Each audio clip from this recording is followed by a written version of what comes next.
Perkenalkan, nama saya Clotilda Sartika Andi, NIM 3311930. Di sini, saya bersama teman saya akan mempresentasikan hasil diskusi kami dengan tema Teknik Akuntansi Keuangan Sektor Publik. Akuntansi keuangan sektor publik terdiri atas dua bagian. Yang pertama, laporan keuangan sektor publik. Yang kedua, teknik akuntansi keuangan sektor publik. Laporan keuangan sektor publik adalah kewajiban pihak pemegang amanah untuk memberikan pertanggungjawabannya, menyajikan, melaporkan, dan kegiatan yang menjadi pertanggungjawabannya kepada pihak yang memberikan amanah. Teknik akuntansi keuangan sektor publik. Yang pertama, akuntansi anggaran. Yang kedua, akuntansi komitmen. Yang ketiga, akuntansi dana. Yang keempat, akuntansi kas. Dan yang kelima, akuntansi akrual. Karakteristik dasar teori akuntansi sektor publik. Yang pertama, kemampuan untuk menerangkan atau menjelaskan fenomena yang ada. Yang kedua, kemampuan untuk memprediksi. Yang ketiga, kemampuan untuk mengendalikan fenomena yang ada. Tujuan mempelajari teori akuntansi sektor publik. Yang pertama, untuk memahami praktik akuntansi yang ada saat ini. Yang kedua, mempelajari kelemahan dan kekurangannya dari praktik akuntansi yang saat ini dilakukan. Yang kedua, memperbaiki praktik akuntansi di masa yang akan datang. Terdapat 6 hambatan yang dihadapi untuk menghasilkan keuangan yang relevan. Yang pertama, objektivitas. Objektivitas merupakan kendala utama dalam menghasilkan laporan keuangan yang relevan. Teknik akuntansi yang digunakan manajemen harus memiliki derajat objektivitas yang dapat diterima semua pihak yang menjadi stakeholder. Yang kedua, konsistensi. Konsistensi adalah penggunaan metode akuntansi yang sama untuk menghasilkan laporan keuangan selama beberapa periode berturut-turut. Yang ketiga, daya banding.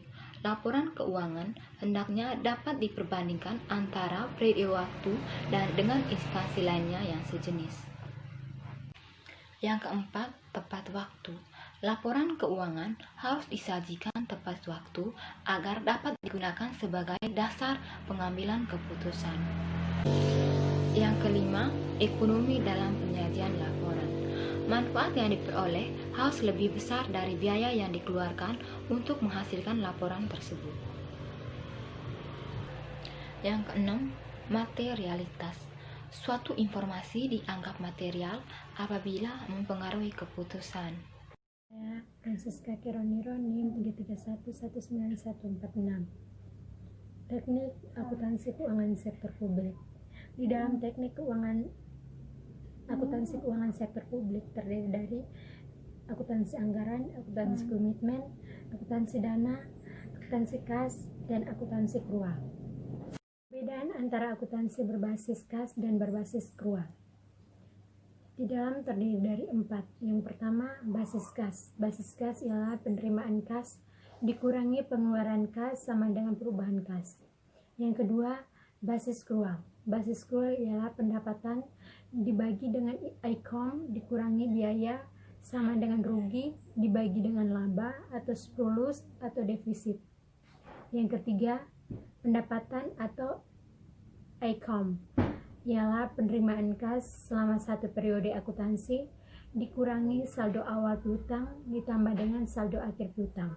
Yang keempat, biaya ialah kas yang dibayari selama satu periode akuntansi dikurangi saldo awal utang ditambah dengan saldo akhir utang. Single entry dan double entry. Yang pertama, single entry. Pada awal digunakan sebagai dasar pembukaan dengan alasan utama demi kemudahan dan kepastian. Sering dengan semakin tingginya tuntutan diciptakan Google.com yang berarti tuntutan adanya transportasi dan akuntabilitas dalam pengelolaan keuangan organisasi sektor publik. Perubahan sistem single entry menjadi double entry dibandingkan sebagai solusi pendekat untuk diterapkan.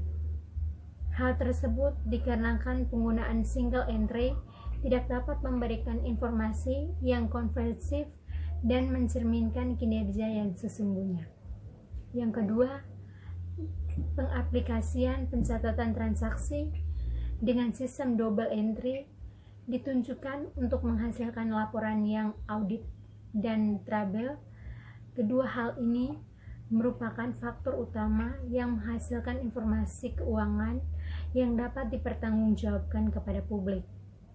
Dengan sistem double entry, maka dapat dilakukan pengukuran kinerja secara lebih tepat.